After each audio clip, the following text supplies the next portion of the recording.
हम chapter number 3 के 2 number के प्रश्न पढ़ेंगे। जो चैप्टर नंबर 3 में से 2 नंबर के प्रश्न पूछे जाते हैं, तो उसमें पहला प्रश्न ऐसा है कि कारण दीजिए, कारण दीजिए, कारण दीजिए, कारण दीजिए कि एल्यूमिनियम, एल्यूमिनियम धातु, एल्यूमिनियम धातु बराबर नाइट्रिक अम्ल के साथ, नाइट्रिक अम्ल के साथ अभिक्रिया करके हाइड्रोजन गैस उत्पन्न नहीं करती है। आपको लिखने का कि देखो कारण देना है कि एल्यूमिनियम बड़ा धातु जो है वो नाइट्रिक अम्ल के साथ अभिक्रिया करके हाइड्रोजन गैस उत्पन्न नहीं करती है। तो आपको लिखने का कारण की नाइट्रिक अम्ल जो है वो प्रबल ऑक्सीकारक है, प्रबल ऑक्सीकारक है। प्रबल क्या है? ऑक्सीकारक। तो जो हाइड्रोजन गैस उत्पन्न होती है उसके अंदर वो ऑक्सीजन जोड़ देता है, ऑक्सीजन जोड़ देता है और उसको पानी में बदल देता है, पानी में बदल देता है। इसलिए हाइड्रोजन गैस उत्पन्न नहीं होती है। प्रश्न ऐसा था कि कारण दीजिए एल्यूमिनियम धातु नाइट्रिक अम्ल के साथ अभिक्रिया करके हाइड्रोजन गैस उत्पन्न नहीं करती है।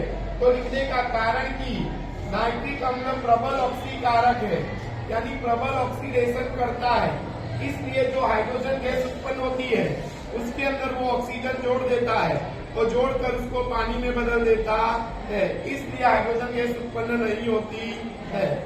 दूसरा प्रश्न ऐसा है कि ऐसी धातु के नाम बताइए, ऐसी धातु के नाम बताइए। नंबर 1, जो कमरे के तापमान पर, कमरे के तापमान पर द्रव्य स्वरूप में हो। नंबर 2, जिसको चाकू से सरलता से काटा जा सके, काटा जा सके।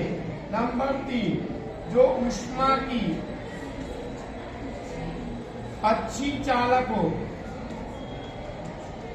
और नंबर 4, जो ऊष्मा की कुचालक हो, ऊष्मा की कुचालक हो। तो यहाँ पर हमको ऐसी धातु का नाम देना है जो कमरे के तापमान पर द्रव्य स्वरूप में हो। तो आएगा मरकरी, क्या आएगा? जिसको सरलता से चाकू से काटा जा सके। तो आएगा लिथियम, सोडियम और पोटेशियम, लिथियम, सोडियम और पोटेशियम। अच्छा, जो ऊष्मा की अच्छी चालक हो तो आएगा कॉपर और चांदी, कॉपर और चांदी। और जो ऊष्मा की कुचालक हो तो आएगा लेड और मरकरी, लेड और मरकरी। तो आपको ऐसे प्रश्न पूछे तो खाली धातु के नाम लिखने हैं। बोर्ड में पूछे गए सब प्रश्न है।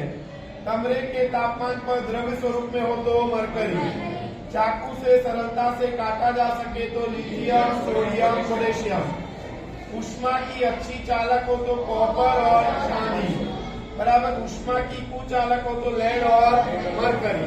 अब तीसरा प्रश्न ऐसा है कि गैंग किसे कहते हैं, गैंग किसे कहते हैं और गैंग दूर करने की विधि जो है, जो विधि का आप उपयोग करते हैं, पद्धति का उपयोग करते हैं, वो किस पर आधारित है, किस पर आधारित है। तो प्रश्न ऐसा है गैंग किसे कहते हैं। तो जब जमीन को हम खोदते हैं, जमीन को खोदने पर हमको क्या मिलती है? अयस्क।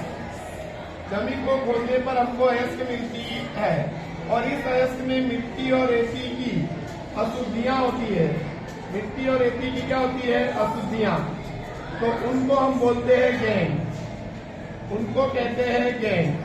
तो जमीन को खोदने पर जमीन में से हमको क्या मिलती है? अयस्क। क्या मिलती है? अयस्क। और उस अयस्क के अंदर मिट्टी और रेती की क्या होती है? अशुद्धियां। मिट्टी और रेती की क्या होती है? अशुद्धियां होती है। तो उसको हम क्या बोलते हैं? गैंग। क्या बोलते हैं? अब ये गैंग को दूर करने के लिए, गैंग को दूर करने के लिए हम क्या करते हैं कि जो पद्धति अपनाते हैं वो पद्धति किस पर आधारित होती है, तो इनके भौतिक और रासायनिक गुणधर्म पर आधारित होती है। भौतिक और रासायनिक गुणधर्म पर आधारित होती है। तो आपको लिखने कि गैंग किसे कहते हैं और गैंग को दूर करने की जो पद्धति है वो किस पर आधारित होती है। तो लिखने का जमीन को जब हम खोदते हैं तो उसमें से हमको क्या मिलती है, अयस्क। उस अयस्क में जो मिट्टी और रेती की क्या होती है, अशुद्धियां, उनको हम बोलते हैं गैंग। और अयस्क में से गैंग को दूर करने के लिए जो पद्धति अपनाते हैं वो पद्धति उनके भौतिक और रासायनिक गुणधर्म पर आधारित होती है। प्रश्न नंबर 4, आयनिक यौगिकों के गुणधर्म लिखो। क्या लिखो, गुणधर्म। तो आयनिक यौगिक का पहला गुणधर्म, आयनिक यौगिक ठोस स्वरूप में होते हैं। आयनिक यौगिक ठोस स्वरूप में होते हैं। दूसरा गुणधर्म, आयनिक यौगिक जो है बराबर वो पानी में विलय होते हैं, पानी में विलय होते हैं, लेकिन कार्बनिक विलायक में अविलय होते हैं, अविलय होते हैं। कार्बनिक विलायक में अविलय होते हैं। आयनिक यौगिक का गलनांक और पथनांक उच्च होता है। आयनिक यौगिकों का गलनांक और पथनांक ऐसा होता है, उच्च होता है। आयनिक यौगिक ठोस स्वरूप में विद्युत के कुचालक होते हैं। ठोस स्वरूप में विद्युत के कुचालक होते हैं, परंतु जलीय विलयन अथवा पिघलित अवस्था में बराबर विद्युत के सुचालक होते हैं। तो इसमें आपको याद रखिएगा, आयनिक यौगिक के गुणधर्म लिखो।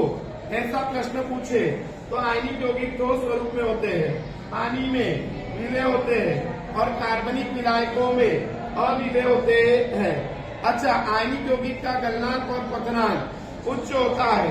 आयनिक यौगिक ठोस स्वरूप में विद्युत के कुचालक होते हैं, लेकिन पिघलित अवस्था में अथवा जलीय विलयन में वो विद्युत के सुचालक होते हैं।